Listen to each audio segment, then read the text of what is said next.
Thank you. A couple of things I would like to be thankful to. I'd like everybody. Kayla, can you come here for 1 second? Come here for just 1 second. And if you could stand right here next to Judith, please.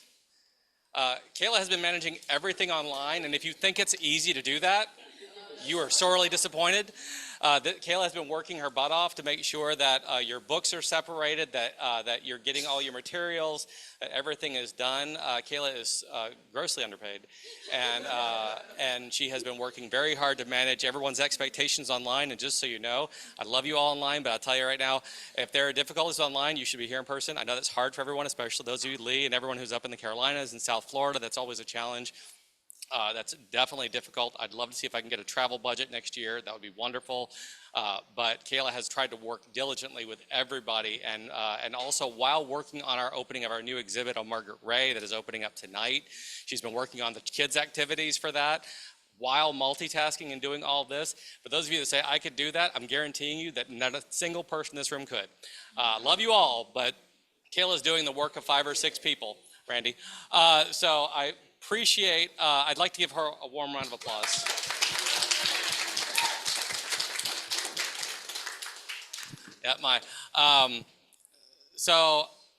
And thank you so much. That's all I wanted you up here for. And everyone online, please be gracious and kind. And that's, again, that's what we're trying to do here. So also being respectful to everyone. I appreciate everyone who's involved, everyone here who's actually raised their hand and gotten involved in person. You'll be getting your stipend. Everyone who hasn't, maybe not. I appreciate involvement because eyes in here are always up here, not on your screens. I feel like I'm really actually like teaching an actual class with like my middle school kids sometimes. Yeah, AirPods in, yeah, definitely. And the funny thing is, usually I always joke. I think when I went to Seminole one time, I had a group that was they were a buddy group that was actually chatting in the corner, and I kind of said it wasn't any. You weren't even there, Marty. But there was a group they were chatting in the corner, a little clique, and they were completely not. And I said, you don't have to be here. It was so much fun, but yeah, my sarcasm. One thing I do request though.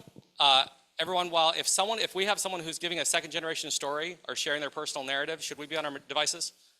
No, it's disrespectful. They're donating their time. Be respectful of their time. I can't make you do anything, but I will politely ask you and call you out. Yeah. And if anyone, of course, you guys online, that's a whole different story because you're online. You have to be there. Our next speaker is Miss Judith Rapp Hara. Judith gives her time, shares her story, and comes here and speaks just like Gail does to our students through our Upstanders program, our field trips, and shares what her family's experience was and went through. It is unique, just like every story, right? You think you're always going to hear the same story from every second gen or survivor? She carries the responsibility of her family and what they went through and what their journey was. It is unique, it is different, it is powerful, as she also gives to our center in so many ways. And we are so grateful to have everyone here, but I'm especially grateful that Judith is giving her afternoon to speak with us today. So if you could please all welcome Miss Judith Rapp Hara.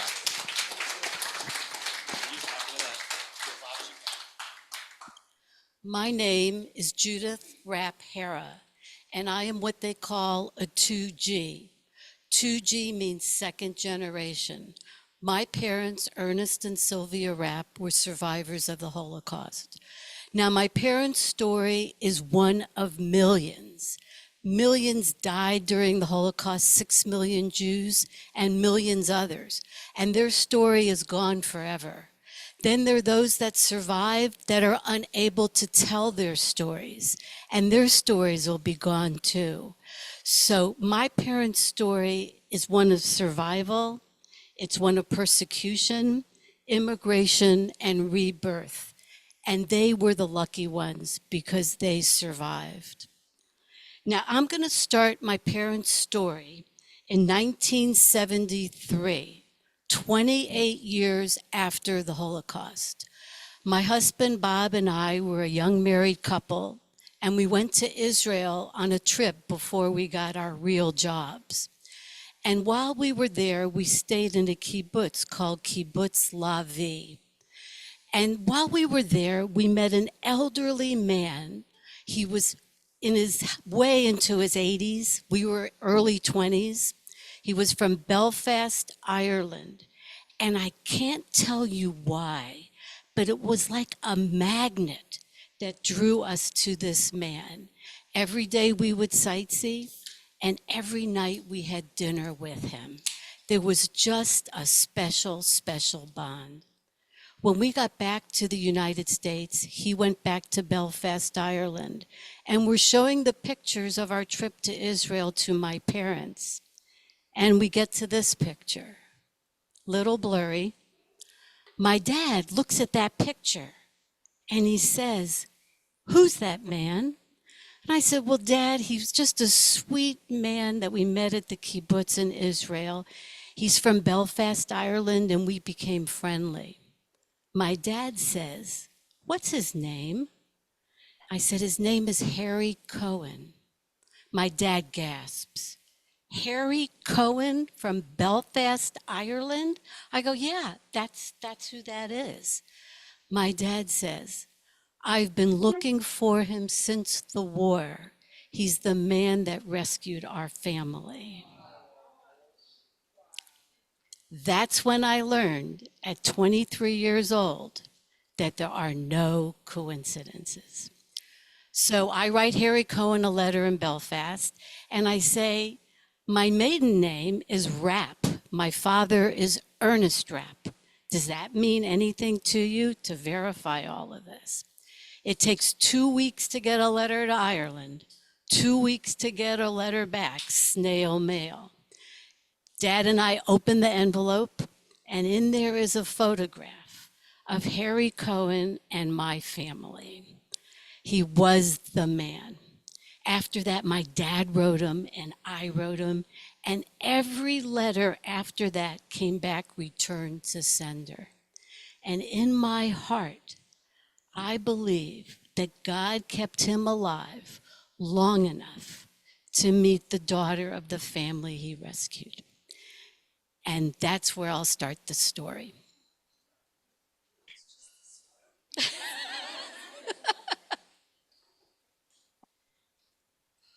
Well, I talk to students, and they really don't know World War II map in Europe.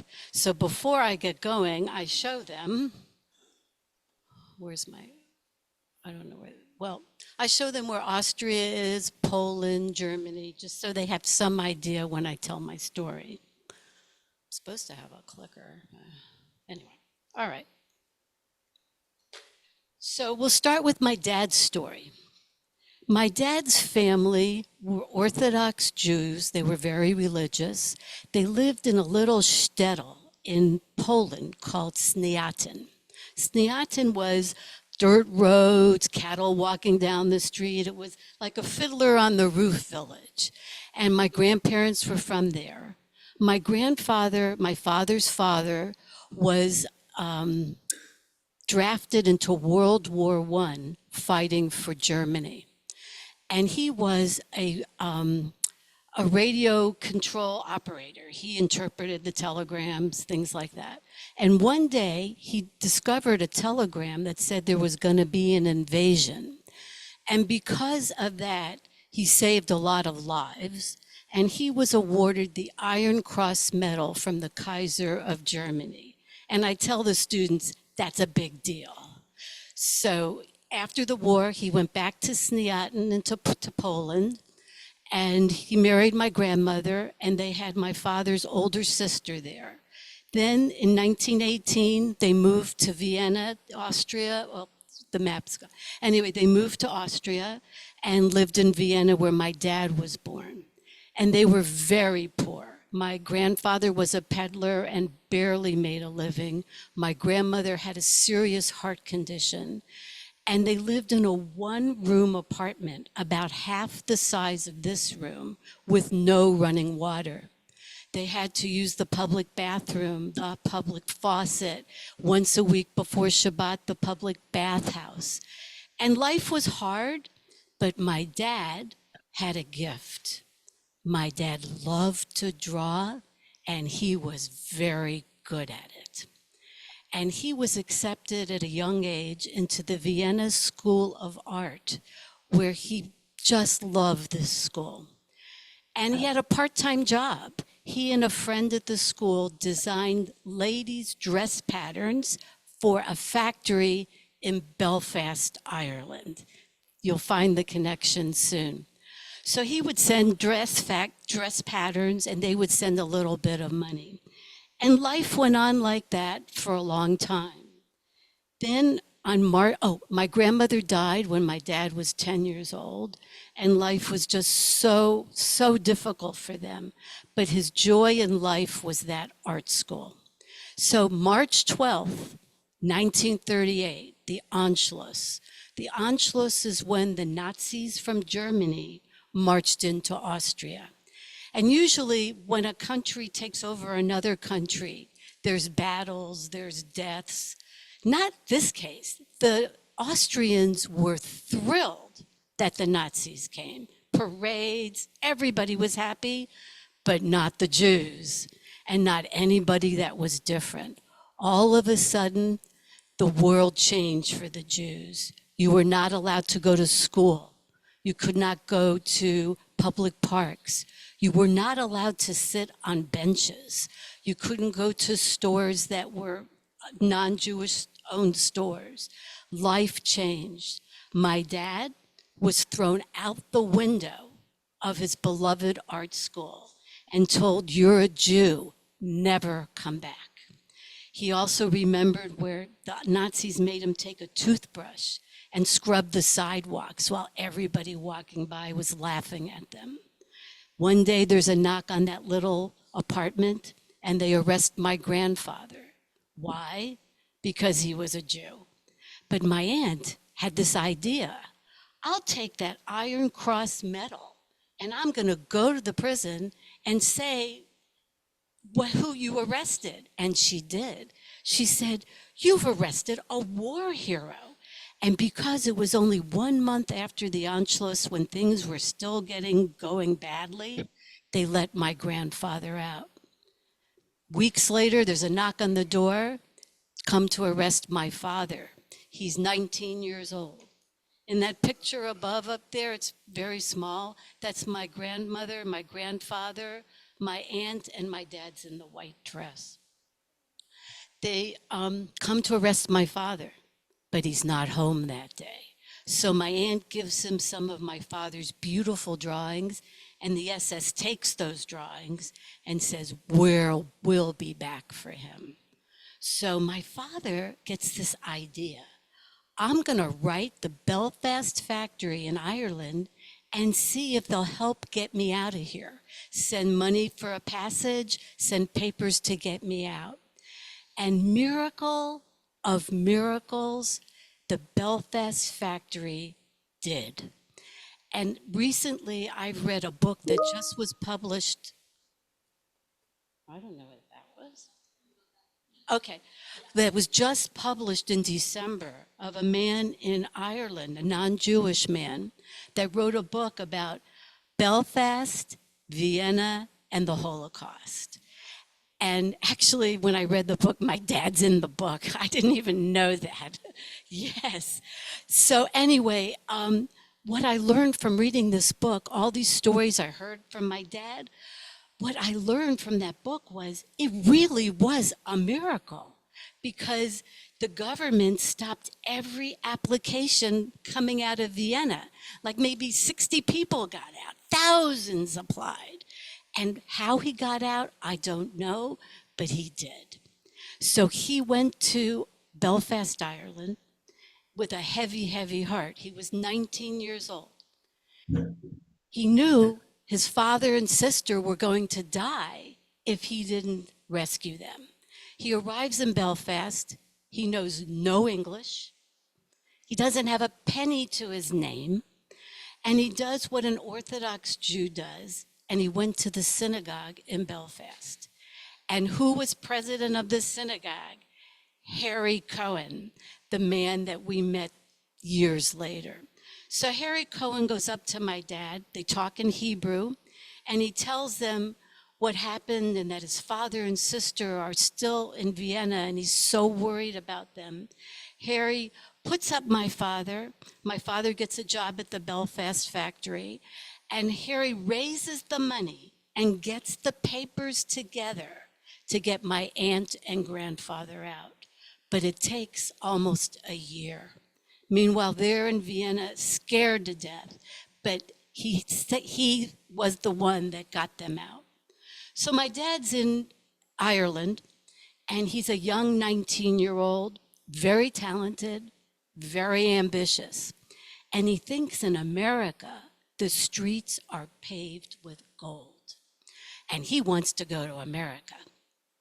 So he gets a cousin in New Jersey, Isaac Epstein, to sponsor him. And he leaves, he works, saves money. And before my aunt and grandfather get to Harry Cohen in Belfast, my father leaves on December 31st, 1938, to go to New York. And he arrives in New York, and cousin Isaac is a grocer. And he gives my dad the job of selling sardines. Now, this is not what my dad had in mind, and he hated it. So Isaac introduced him to an architect who also was a refugee, who, for $5 a week, my father cleaned his house, babysat the children, and this architect taught my dad to draw buildings, to become a draftsman. And my father was so happy. So meanwhile, my aunt and grandfather finally, in April of 1939, get to Belfast, move in with Harry Cohen. My aunt works as a maid. My grandfather works as a cantor. And they're waiting because my dad's in New York. And it takes my dad another 6 months to get enough money to get passage for my aunt and my grandfather to leave Ireland to join them in New York. So my aunt and my grandfather get on that ship, the SS Athenia. Later on, Google the Athenia. So September 1st, 1939, my aunt and grandfather are on this ship. 3 days out at sea, the ship is torpedoed by the German sub, and the ship goes down. My father in New York hears that the ship has been sunk, and my aunt and my grandfather aren't on the list of survivors. And my father has a nervous breakdown, and he's hospitalized for 2 weeks because in his whole life, his whole world are those two people. Meanwhile, in the Atlantic, my aunt and my grandfather are separated. They get on different lifeboats. And my grandfather had told my aunt, tie your arm to the oarlock of the lifeboat, so if a wave comes, you won't be thrown over. So they're both floating, not knowing if the other one is alive, and they're picked up by the Scottish Navy. Now, because they didn't speak English, and all their documentation went down with the Athenia, the Scottish Navy thinks they're enemy aliens, they're spies, takes them to Scotland and puts them in prison. So because they were Orthodox Jews, they kept kosher, and they said they weren't going to eat the food. And the authorities there said, they don't act like spies. I mean, spies eat the food. And finally, they call in a rabbi who talks to them in Hebrew and finds out that they are refugees trying to get to New York. And the only thing my aunt and grandfather could think of was contact Harry Cohen. He'll help us again. We know he'll help us. So the rabbi wired Harry Cohen in Belfast. He sent a delegation to Scotland, gets them out of prison and back to Belfast. And the synagogue raised the money and sent my aunt and grandfather 2 weeks later on the SS Manhattan to join my father in New York. And that was the last contact my father had with Harry Cohen until 1973 when we met him. So we'll leave my father in New York because my mother is also a survivor, also from Vienna.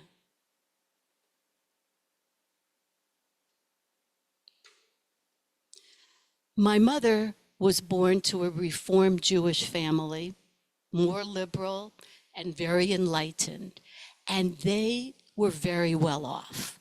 My mother would not have been allowed to walk where my father's side of town was. That was another world to her. My grandparents that came from a long line of ambassadors, physicians, dentists, very successful merchants. My grandfather, Jacob, was drafted into World War I, fighting for the Kaiser of Germany, and he was stationed in Italy. He was very badly wounded in that war, and he also got the Iron Cross Medal. After the war, my grandfather came back to Vienna, married my grandmother, had my mother in 1922 and my aunt in 1926. And that's a picture there of my my mother, my grandfather, my grandmother, and my aunt. And you can see it's a big difference with the other picture of my father's family. They were worlds apart. My mother grew up with a life of luxury, beautiful clothes, the best schools, the opera, governesses. They had a beautiful apartment in downtown Vienna. My grandparents started with a delicatessen, and when they ended there, it was the largest delicatessen a city block long in Vienna. But March 12th, 1938, the Anschluss. And it didn't matter if you were the richest Jew or the poorest Jew, you were a Jew and you were prosecuted. So all of a sudden, again, my mother couldn't go to school. She couldn't go to the parks. Her non-Jewish friends wouldn't talk to her anymore. They lived in terror. My grandparents' store was looted. And the interesting thing is, just a sidebar, in that book I read about Belfast, my husband was reading and he says, "Do you know your grandparents' store is in this book?" They had described in this book about Belfast and Vienna that there was this wonderful Jewish grocery store, and it was my grandparents' grocery store. So that was amazing, but they were very successful. But March 12th, everything changed. The Nazis, the SS, moved into the apartment above my mother's apartment. Can you imagine that? They were terrorized. My grandfather says, "I'm a war hero. They won't bother us. Just lay low, don't make waves, do whatever they tell you to do. This will pass." My grandmother Martha said, "No, this isn't going to pass. This is really, really bad." And she started writing letters to relatives in the United States to see if she could get sponsorship. One day, there's a knock on the door. My grandfather isn't there. My mother answers. The SS come to arrest my grandfather. He had gotten word they were coming, and he had gone into hiding. Okay, then there is Kristallnacht, the night of the broken glass, November 9th, 1938. My mother watched out the window as synagogues burned, as stores were looted, glass was broken, books were burned, people were arrested walking down the street. My precious Uncle Freddie was outside that night, and he was arrested and put in Dachau concentration camp. It was a terrible, terrible night. 680 Jews were murdered or committed suicide that night. 30,000 Austrian and German Jews were arrested that night. And here's the craziest thing. The next day, the Jewish community was fined $4 million to clean up the mess. And they were the victims. Life got very bad for my mother's family, and they were terrorized. It took until April of 1939 for the papers to come back, and when everything was set, they turned over their apartment, their store, their art, their jewels, their money, their car, everything. and they left for America. And they were the lucky ones. Now, so not everybody in my family was as lucky as my parents. I lost aunts, uncles, cousins. Up there in the corner is my great-grandmother and my great-aunt. My great-grandmother was my age. They arrested her, they put her in a nursing home, and they didn't feed her, and she died of starvation. My great-aunt never even got to the concentration camps because the Nazis didn't just kill in the concentration camps. They killed with bullets. And she was on one of those convoys where you go out in the forest and you dig the ditches, and then the Nazis shot everybody and they put the bodies in the ditches that they had dug. And that's how my great-aunt died. So I have aunts, uncles, cousins that didn't make it. But I have family that did make it. And they went anywhere in the world that they could go, any country that took them. They didn't care. They had to get out. So to this day, I have family all over the world. And I'm in touch with them because I wrote this book about my parents, that first slide called Journey. And I've been in email contact with all of them because I was doing these extensive family trees.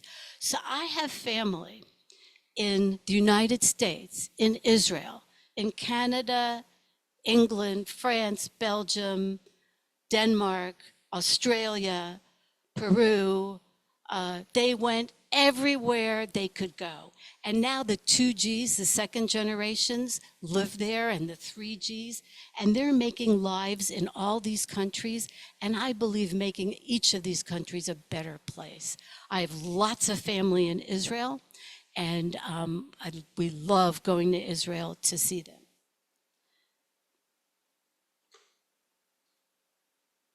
Now, I tell the students that it sounds like, well, why didn't everybody just get on a ship and go to America? That wasn't an easy thing to do. So in 1938, they did a poll in America and asked, should we open up the quota system and let in more European refugees and Jews to come? And 72% said no. You can't imagine how many millions could have been rescued. It's a heartbreak. But to get out of Vienna or out of any country to America, one, you had to register with the consulate in your country. Two, you had to get on a very long waiting list. Three, you had to have a US sponsor that guaranteed you. And that sponsor had to show their personal financial information. And not many people want to do that, to show that you could support the family that was coming. And you had to have a personal identification, a police certificate, a transit permission, financial affidavit. You had to pay taxes even after you gave up everything you had, and an exit certificate and a valid ship ticket. That is near impossible. And I wouldn't be here today, but my grandmother, Martha, she did it. And my family survived. But it was very, very difficult to come to America.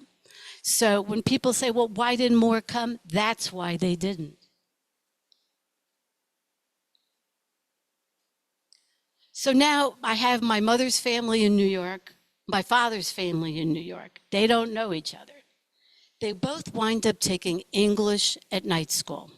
And my father's favorite story was they were in an English class, and that was their second language. They didn't know English. And they had to write an English composition. And the teacher's passing back the compositions. And she says, Hair Tolera. Which one of you is Hair Tolera? My mom raises her hand because that was her name in Vienna. He says, this is the worst paper in the class. And my mother, who was a straight A student in Vienna, burst into tears. After class, my father goes up to her and says in German, my paper was much worse than yours. Would you like to have coffee? And that's how they met.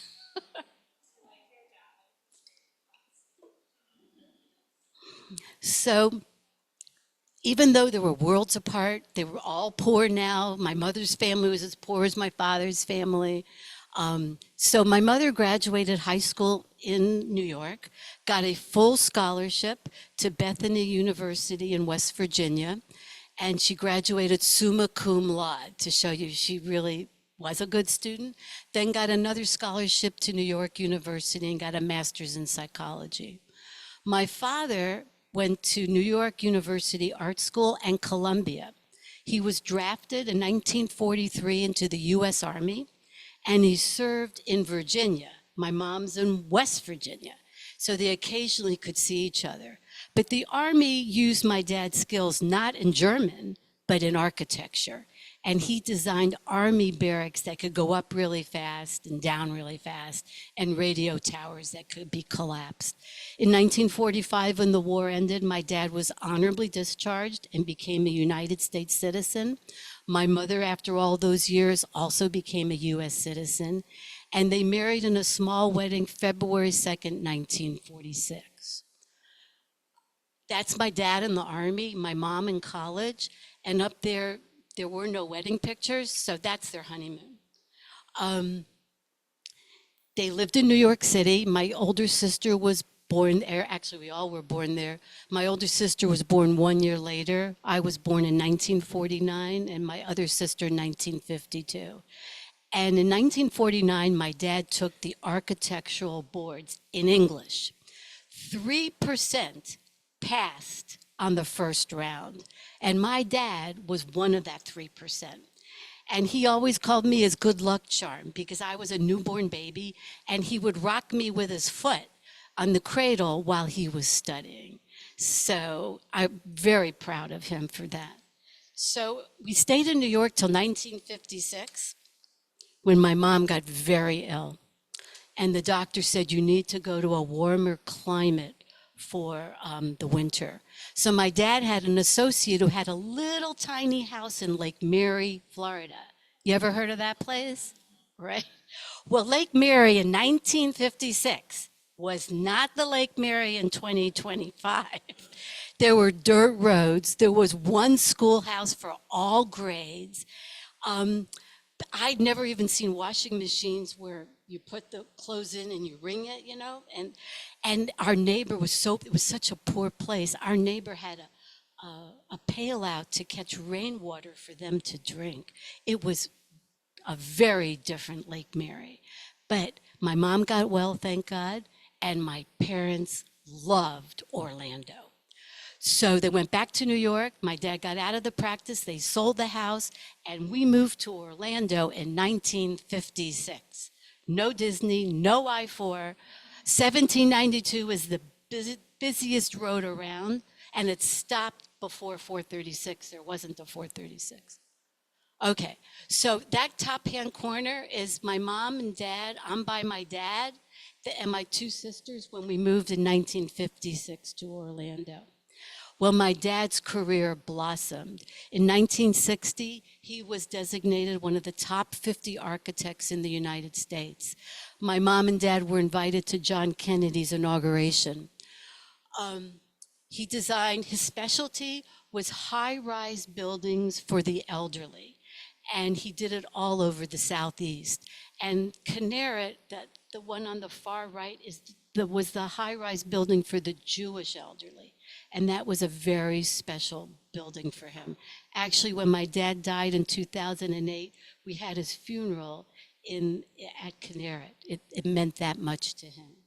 My mom had a career too. She was a psychologist, and then she became a principal at a school for severely mentally handicapped children. And when she retired, she helped my dad with his work, helped raise up all three of us, and my mom became a weaver.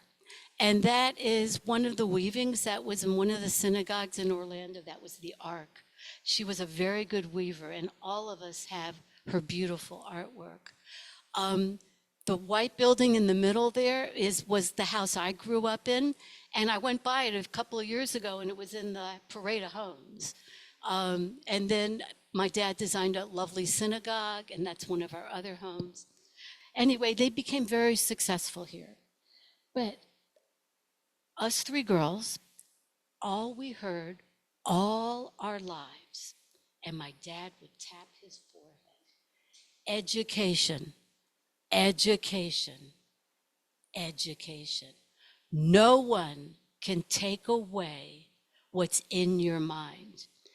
And that always stayed with me. My parents were very strict. We went to public schools, public universities. All three of us have advanced degrees, but don't get anything below a B. And even Bs were, all right, it better not be a B minus. But education, it was everything to them. It was how they succeeded and how we succeeded. The other thing I heard all my life was family. You can only count on your family. I don't necessarily believe that, but my parents believed that, because in Vienna, so many people turned their backs on them. So many of who they thought were their friends were not. So I always learned how important family is.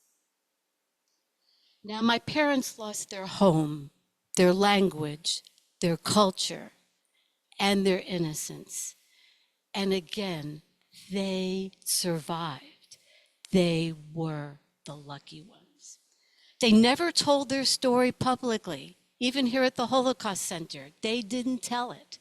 But at home, we heard it all the time. I can't remember not hearing the story, but they didn't talk publicly for two reasons. One, survivor guilt. So many died and they didn't, and they felt very guilty about that. The second reason was they didn't feel they were survivors because they weren't in the camps. But the definition of being a survivor is somebody that's them, somebody that their lives are turned upside down, that they had to leave, that they were survivors. So on my father's deathbed in 2008, he's holding my hand, and the last words my dad said to me was, "Tell my story." And I promised him I would, but I didn't for 12 years. Because my mom lived 10 more years till 2018, and I didn't think I could tell the story when she was alive. It was her story. But after she died, it took a while to feel better. I came to the Holocaust Center, and I said, I want to tell my parents' story. And they said to me, "You're not ready yet. Write it down." I went, okay, I'll do that. My husband and I go March 2020 to New York City. Everybody knows what happened then, right? COVID. So we're in New York, and we're locked down in a one-bedroom apartment for 3 months. We do not walk out the door of that apartment for 3 months. So I decided this is the time to write that story. So I wrote the book about my parents. Afterwards, in June, we came back. We rented a car, drove straight back to Orlando. I came to the Holocaust Center and said, I wrote it. I wrote that story, and now I'm ready to speak. And I've been speaking since then. So I've kept my dad's promise, and it's been very meaningful to me. Nope, there's more. That's my mom and dad. Okay, so remember I told you I don't believe in coincidences anymore? So I have 3 no coincidences stories, and they're good stories. So the one on the bottom right, does anybody know who the man on the left is? You do. Oh, you don't? His name is Menachem Begin, and Menachem Begin was the prime minister of Israel in the 1970s. So it's the 1970s, and my parents are making a trip to Israel to visit all that family I told you that escaped to go there. And there is a couple in town called the Shipleys. And the Shipleys contact my parents, and they say, "We hear you're going to Israel. Would you do us a favor and take a suitcase to the Begins?" That's the prime minister. So you can go, you can drop it off. I mean, that'd be like taking a suitcase to the White House today. So She contacts the Begins to say that my parents are coming. My parents go to Israel. They call the phone number. Mrs. Begin answers her phone as a residence, and she says, "Come on over. We'll have tea." Okay, fine. So my parents go to the Begin's residence, the prime minister's residence. He's not there. He's working, but she's there. She makes tea for my parents. She takes the suitcase, and she says, "You have accents." They had very heavy accents. "Where are you from?" My mom says, "We're from Vienna." Mrs. Bacon says, "Well, one of my dearest friends is from Vienna. Do you know Ernst Vodak?" My mom says, "Ernst Vodak? He's like my second cousin, and I haven't heard from him since the war." She says, "Well, he's my dearest friend. He lives down the street. I'm going to call him up, and you're going to see him right now." So that picture is Ernst Vodak and Menachem Begin, the prime minister. Ernst comes over. He has a lovely wife, Susie. They have a daughter, Naomi, my age, who's become one of my dearest friends. I'm in touch with her weekly to this day. And tragically, their son was killed in the Yom Kippur War. He was in a tank. Anyway, so we're the closest to her. Her parents are now gone, but Naomi's one of my dearest people. The second story up on the top, about 5 years before my mother dies, she gets a phone call. And this young woman talks to her in German. Well, my mom has some dementia, and she thinks it's the Nazis. And she's terrified. And she says, "I can't talk to you, talk to my daughter." And she gives this young woman my email address. So this young woman writes me an email, and I'm going, "Yeah, exactly how are you related?" And she says, "My great-grandmother and your grandfather Jacob were brother and sister." And I didn't even know that side of the family survived the war. And she says, "My grandmother died, my mother died, my twin brother died all this year. And I have been trying to find my family. It's taken 6 months to find your mother."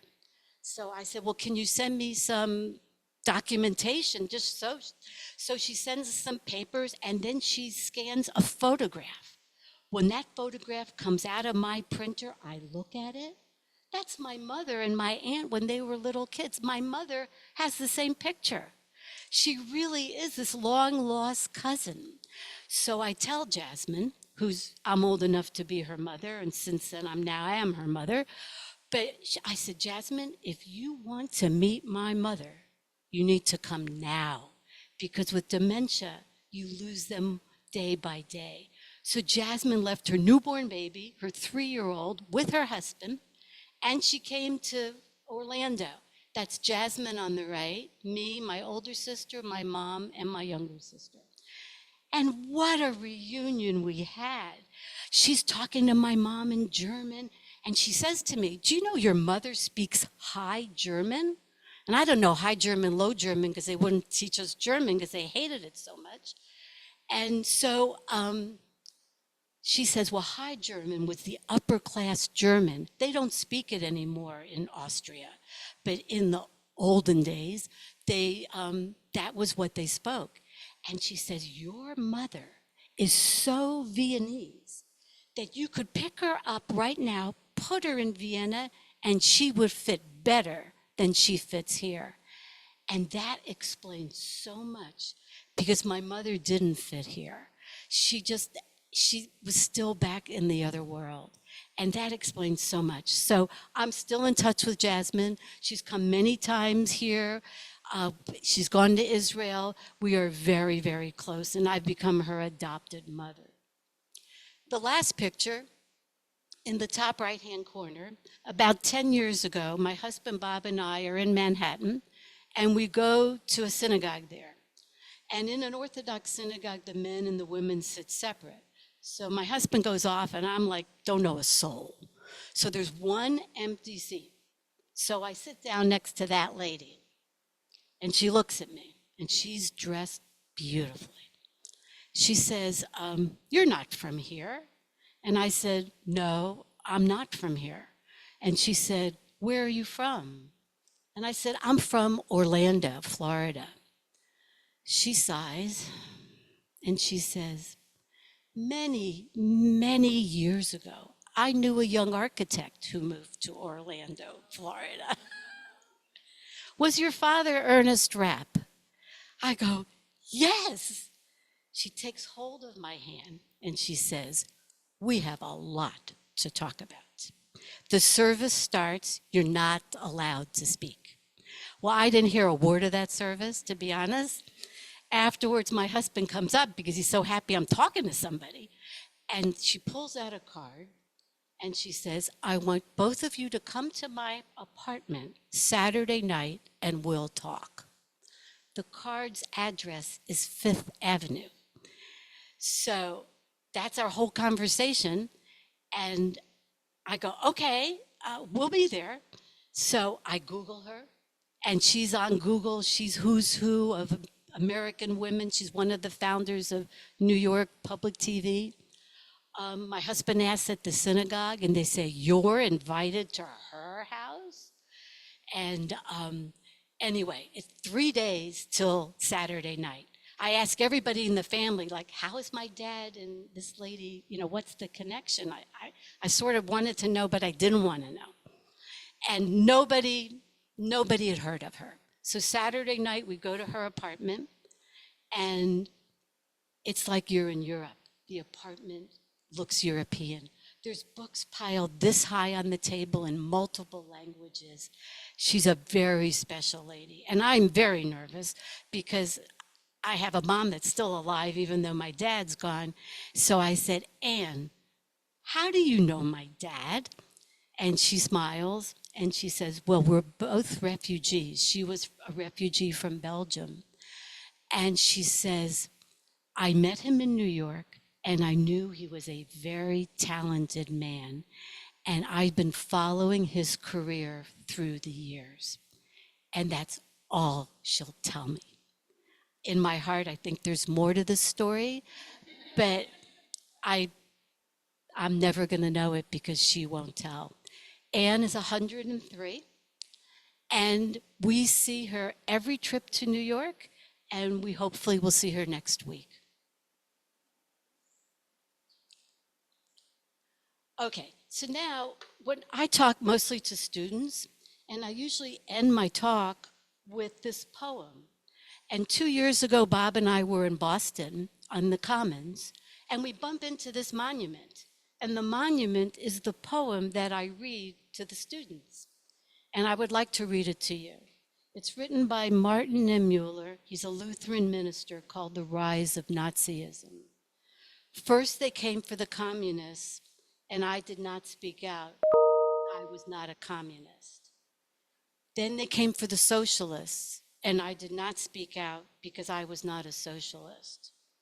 Then they came for the trade unionists, and I did not speak out because I was not a trade unionist. Then they came for the Jews, and there was no one left to speak out. There was no one left there was no one left for me. So if you substitute communist, socialist, anybody that's different, it was happening then and it's happening now. Indifference, lack of empathy, the inability to see people for who they are causes anti-Semitism, prejudice, and hatred. And I want the students to hear this, to try to relate it to what's going on today. Now, my last slide is the students' favorite slide in all these slides. I asked them if they know who that guy is with the white hair. Everybody knows that's Albert Einstein, right? Well, the man that is sitting to Einstein's, well, for us looking, it'd be to the left, to Einstein's right. That's Einstein's last birthday party.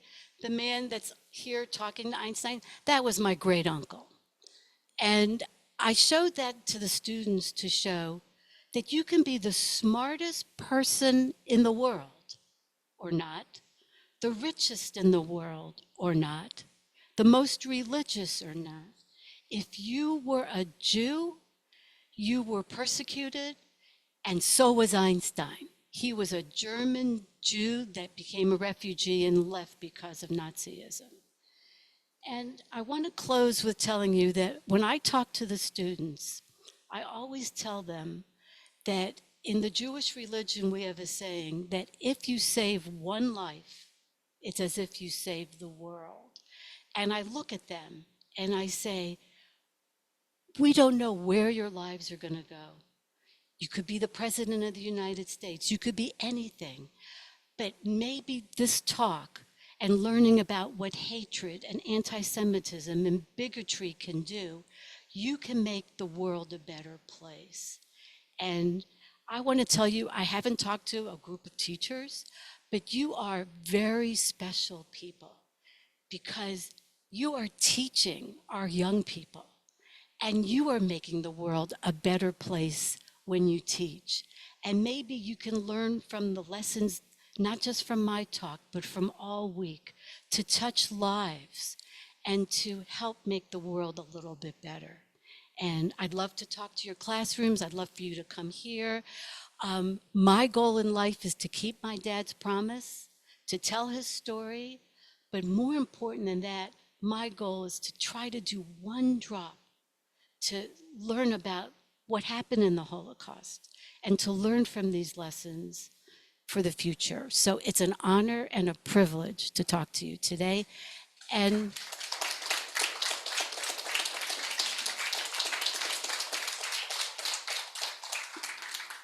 I am open to questions, and I get great ones from the students. Any questions? Well, I'll tell you, yeah, back there, yeah. I'm sorry.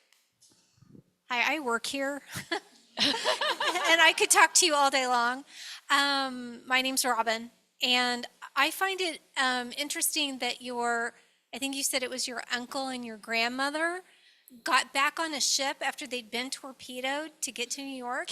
How were they brave enough to do that, to get on another ship? You know what? I wish I could ask them that question. They want to know how my grandfather and aunt could get on another ship after being torpedoed. Do you know what? My aunt was never the same. She was always nervous, and it really harmed her, to be honest. It really, really did. And my cousins, her two daughters, kept saying that she had post-traumatic stress from that. That's a good question, and that's the first time that's ever been asked. Another question that's always asked is, have you ever been to Vienna? And my parents took me to Vienna many, many years ago. And I saw where my dad lived and my mom lived in their schools and everything. But the thing that really got me was the Jewish cemetery. Because in America, you know, the grass is mowed and the monuments are decent. The Jewish part of the cemetery in Vienna is not taken care of. And it was such a shock to see stones knocked over and grass as high as some of the stones. And we're trying to find my grandmother's grave and my great-grandmother's grave. And some graves had no bodies in them because they were burned up or they were put in ditches. But what that cemetery showed was what was and what is today, and all that life that was lost. Another good question that's asked to me is, do we tell our children and our grandchildren these stories? And I love that question. We have two sons, and one's in New York when we go see Anne's because we're going to see our son and our daughter-in-law and our 14 and 11-year-old granddaughters. That's why we go to New York all the time. And then we have another son here. Anyway, they've all heard me talk, and they're so proud that I'm talking. And actually, the 14 and 11-year-old last trip here heard me talk in this room. And the 11-year-old had me talk at her school. And the interesting thing is the son that got married late in life that lives here has a 2.5-year-old and a 9-month-old. And these two little grandchildren, of their 8 great-grandparents, 6 are survivors. One grandmother from Auschwitz, one from the Gulag in Siberia. I mean, these children they're alive, and they're a miracle. So, and then someone asked me, well, your sisters, how do they feel about you talking about their lives? And the truth is, both sisters have heard me some more than once, 2 sisters. They both said, We can never do what you're doing, but we're so glad you are. So I would not be doing this without their permission because it's their story too. Yes. I'd like to know what happened with Harry Cohen. Do you still keep in touch with any of his family members? Nothing. Yes. She asked what happened to Harry Cohen. And actually, life is just a process, and I'm still in that process. I don't know what happened to him, but my next plan to do is to contact the author of that book that he wrote on Belfast and Vienna and the Holocaust and ask him if he can help me find out. Great question. You're the first one to ask that. Yeah. Yeah, thank you. Thank you. But anybody else? Yes. So there's a beautiful lyric from Hamilton, who lives, who dies, who tells your story. And so many times while you were telling your father's story, I kept hearing those lyrics. I'm good. It's for it. Sorry. So the lyric from at the end of Hamilton, who lives, who dies, who tells your story. I got chills when I heard that, I keep putting those two together. And so thank you for sharing this beautiful story. I mean, beautiful in history and all of that, it's Sort of horrific, bittersweet, yeah. horrific in many other parts. But Einstein, I don't think many people know that he was a refugee, and he started the IRC, which is the International Rescue Committee, which is where my daughter works in San Diego, and she has her master's in peace and social justice, because who doesn't? And I'm a big fan of Einstein just because of that, but not people don't know his whole refugee story. So that's really cool that you have that picture. And if you sit with me, you hear about my daughter all day long. So thanks, friends. Well, All I'm right. glad Thank she's you. doing that. Einstein was friends with my great uncle, who was a scientist and an inventor. And my uncle invented like a part of the zoom lens that they use in cinematography and in sports events. He has a company, he died a long time ago, called Zoomar. And he would do research on the eclipses in the sun and stuff for Einstein to help him make his theories. And I actually have a book. It's not published anymore. It's actually my uncle's book. I have it here. And that he dedicated the book to Einstein. But it's just, it really gets the kids. Gosh, they persecuted Einstein because he was a Jew. So it really drives it home. But I'm glad your daughter's doing that. Thank you for sharing. Anybody else? Yes. Wondering about your grandmother and her gift of fear that ultimately saved the family. How did she reflect on it? And your mother, when they retell the story, what did they say? This aspect, her gift of fear, which she started writing and doing the things to immigrate. Did they talk about that? How largely it impacted survival, or was it just another small piece of the big story? So what she asked was how my grandmother later on, talking to children and grandchildren, I'm trying to repeat for the video, how she reacted. And to be honest, my grandmother died when I was 16 years old. And she never told me this story. I heard it from my mother later. So I've been piecing all of that together, because although my father was very, very verbal about everything, my mother, you had to pull it out of. And when I get to heaven, I'm going to ask her that question because I thanked her for being she's a strong woman, a businesswoman, and she got it done. And I actually would love to know how. Great question. Anybody? Yes. You had said that your grandfather had gone into hiding, and then your grandmother had gone through this process so that they could come to America. Did he go with them?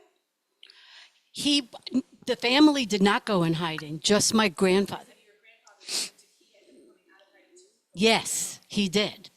It was just the four of them, and they left behind her mother and her sister, and it just was awful because she only had passage for four. She only had visas for four. So I can't even imagine leaving everybody else behind. But they saved their lives. Anybody else? Well, thank you again, and please talk to your students. Teach them, open their eyes to prejudice, to anti-Semitism, to bigotry, and then you will be doing a great service to the world. Thank you.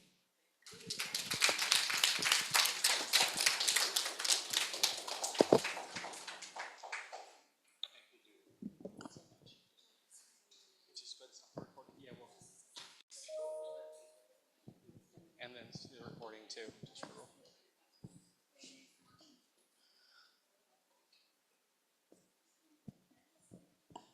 You got it. That's it. Is it going? Okay, so we're not going to do this here because it's kind of, I have this shared out